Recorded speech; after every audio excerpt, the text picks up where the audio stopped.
सभी साथियों को नमस्कार। मित्रों, आज मैं चर्चा करने वाला हूँ एक ऐसे योग के बारे में जो हर किसी की कुंडली में कहीं न कहीं से ज़रूर निकलता है, जिसको बोला जाता है पंच महापुरुष योग, जो कि बुध, बृहस्पति, शनि, शुक्र, ये जो मेन प्लैनेट हैं इनसे बनता है। कैसे बनता है आप अपनी कुंडली में खुद से देख सकते हैं कि आपकी कुंडली के अंदर ये पंच महापुरुष योग बना है या नहीं बना हुआ है। अगर आपकी कुंडली में बुध, बृहस्पति, शुक्र और शनि, इन चारों से जो मैं अभी ये योग बतला रहा हूँ, अगर ये किसी भी प्रकार से है तो ये आपके लिए बहुत ही प्लस है। लाइफ में अगर पंच महापुरुष योग रहता है और भी योगों का जब प्रभाव पड़ता है तो काफ़ी तेज़ी से उन्नति होती है। और पंच महापुरुष योग रहने से उस ग्रह की दशा में प्रबल भाग्योदय होता है। तो आप अपनी कुंडली के अंदर में कैसे जानेंगे कि मेरी कुंडली में इस ग्रह से मेरा पंच महापुरुष योग बना हुआ है? बहुत ही आसान है। मेरे साथ आप वीडियो देखते रहें और कम से कम एटलीस्ट, दूसरे का नहीं देखना, एटलीस्ट आप अपनी कुंडली को खूब अच्छी तरीके से देख और समझ सकते हैं। सबसे पहले बात करते हैं शनि की।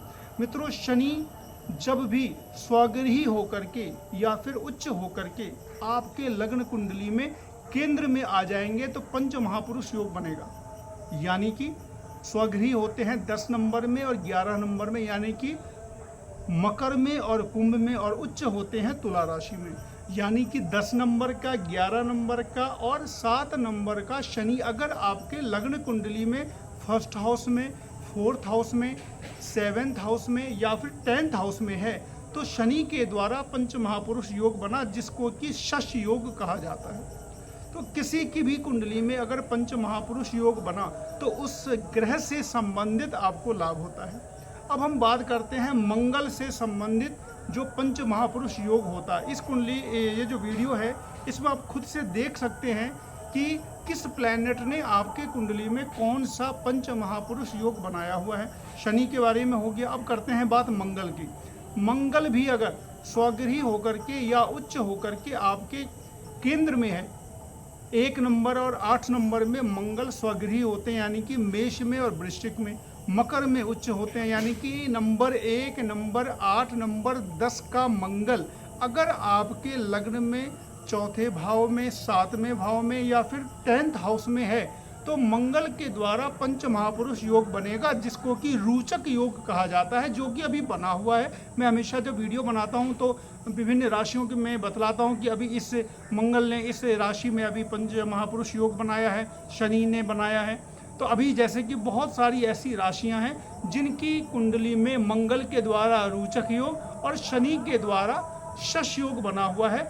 मैंने जो अभी बतलाया इससे आप खुद से चेक कर सकते हैं कि किस प्लैनेट से आपकी कुंडली में कब और कब तक पंच महापुरुष योग बना रहेगा।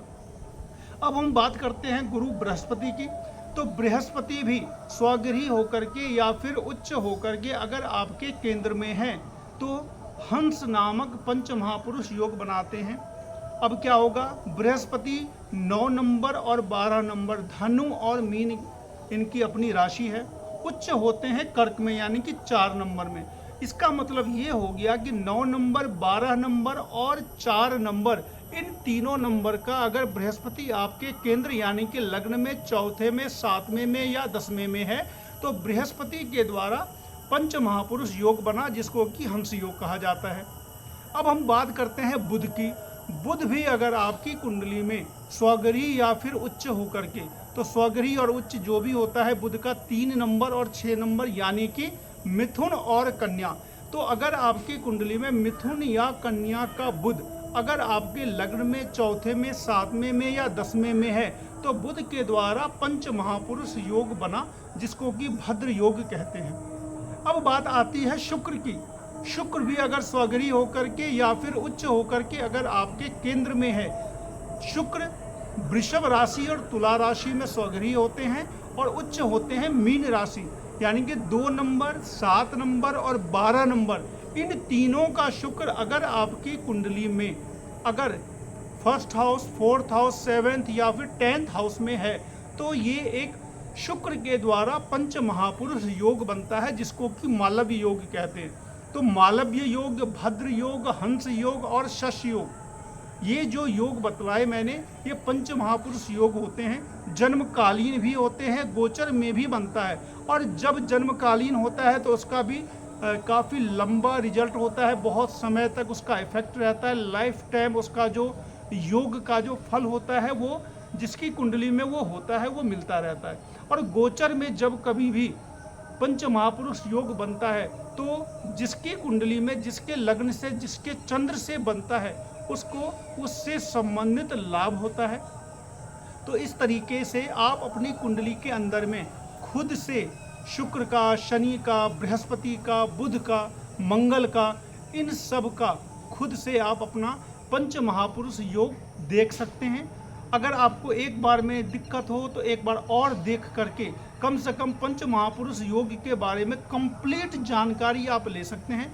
ओवरऑल जिसकी कुंडली में पंच महापुरुष योग होता है उसके साथ सबसे बड़ी बात ये रहती है कि राजयोग होता है। और राजयोग का मतलब ये होता है कि आपको समय के साथ आपका लक आपका काम करेगा, और जब उस ग्रह की दशा आएगी तो निश्चित रूप से आपको लाभ होगा, आपका भाग्योदय होगा, आपको उससे लाभ मिलता चला जाएगा।